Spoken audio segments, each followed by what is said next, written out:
আসসালামু আলাইকুম। কি বলবো, আজকে কতদিন ধরে না খাই আছি। মাস শেষ হয়েছে, অনেক দিন হয়ে গেছে, এখনো বেতন পাই না। কি করবো, রাস্তার মধ্যে বসে রয়েছে। মানি ব্যাগের মধ্যে দেখি আমি আমার তো টানা এই দেখেন 5 টাকা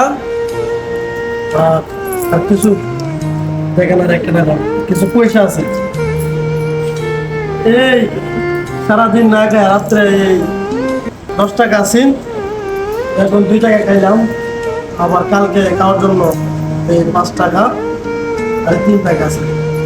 কি কি করবো আর, বলার ভাষা নাই, অনেক কষ্টে আছে। দেখেন এই 3 টাকা, এই 5 টাকা আছে।